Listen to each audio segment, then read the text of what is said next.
संभल इन दिनों उत्तर प्रदेश में सियासत का केंद्र बिंदु बना हुआ है, तो यहां के सपा सांसद जियाउर रहमान बर्क विवादों में बने हुए हैं और सपा मुखिया अखिलेश यादव संभल और यहां से अपने सांसद को लेकर लगातार योगी सरकार और बीजेपी पर निशाना भी साध रहे हैं।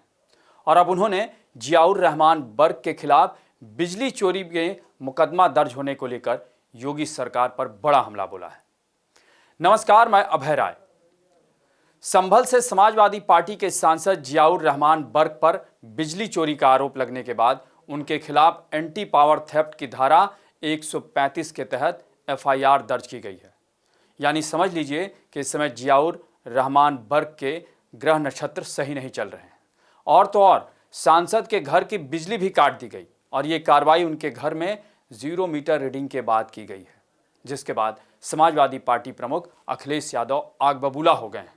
उन्होंने योगी सरकार और जिला प्रशासन पर बर्क परिवार को परेशान करने का आरोप लगाते हुए कहा कि यह सब अधिकारियों का खेल है और बीते दिनों हुई हिंसा के बाद अधिकारी खुद को बचाने के लिए ऐसा खेल रच रहे हैं। अखिलेश यादव ने कहा कि मुसलमानों के घरों पर छापा मारा जा रहा है, महिलाओं को अपमानित किया जा रहा है और अब सुनने में यह आ रहा है कि सांसद के घर में भी वो पहुंच गए। आगे अखिलेश यादव ने कहा कि मुख्यमंत्री योगी आदित्यनाथ अब बीजेपी के लोगों की भी जांच करें, क्योंकि बीजेपी के नेता बिजली चोर हैं और ये बड़े पैमाने पर बिजली की चोरी कर रहे हैं। और हाल ही में उत्तर प्रदेश में भी छापेमारी हुई है, जहां बड़ी बड़ी कंपनियों पर छापे पड़े और वे सभी लोग बीजेपी के थे। ये आरोप अखिलेश यादव के हैं। यानी कुल मिलाकर अगर देखा जाए तो इस समय उत्तर प्रदेश में बिजली पर सियासत बिजली गिरा रही है। इसी बीच जियाउर रहमान बर्क के परिवार पर अधिकारियों को धमकाने का आरोप लगा है। बिजली विभाग के अधिकारियों का कहना है कि जियाउर रहमान बर्क के पिता ने उन्हें धमकाया है। आपको बता दें कि बिजली विभाग की टीम जब भारी सुरक्षा बल के साथ सपा सांसद जियाउर रहमान बर्क के घर दीपसराय पहुंची थी, तो वहां उन्होंने बर्क के घर बिजली की खपत और लोड की जांच की। तब उन्हें पता चला कि उनके घर पर 3 मीटर लगे थे। इनमें से 2 मीटरों के साथ छेड़छाड़ की बात सामने आ रही है।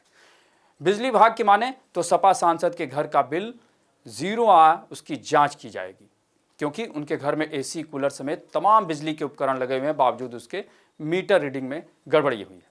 गौरतलब है कि संभल जिला प्रशासन ने दीपासराय समेत तमाम इलाकों में बिजली चोरी के खिलाफ अभियान चला रखा है और इसी के तहत सपा सांसद जियाउर रहमान बर्क के घर की भी जांच की गई, तब ये मामला सामने आया।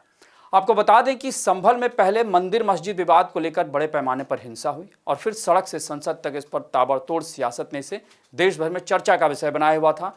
और जियाउर रहमान के लिए तब आफत हो गई क्योंकि इस मामले में उन पर केस दर्ज हुआ। लेकिन अभी यह मामला पूरी तरह शांत भी नहीं हुआ था कि तभी बिजली चेकिंग के दौरान संभल पुलिस प्रशासन को यहां के मुस्लिम बाहुल इलाके में 400 साल पुराना शिव मंदिर मिल गया, जो 1978 से बंद पड़ा था और स्थानीय अतिक्रमण का भी शिकार था। और यह मंदिर जियाउर रहमान के घर से कुछ ही दूरी पर स्थित था। खैर, प्रशासन ने इस मंदिर को खुलवाया और फिर यहाँ पूजा पाठ भी शुरू हो गई। लेकिन संभल में बिजली चोरी को रोकने के लिए जो अभियान चलाया गया था वो अभी भी जारी है और इसी की जद में संभल से सपा सांसद जियाउर रहमान का घर भी आ गया और वो फिलहाल बिजली चोरी के मामले में फिर से विवादों में हैं।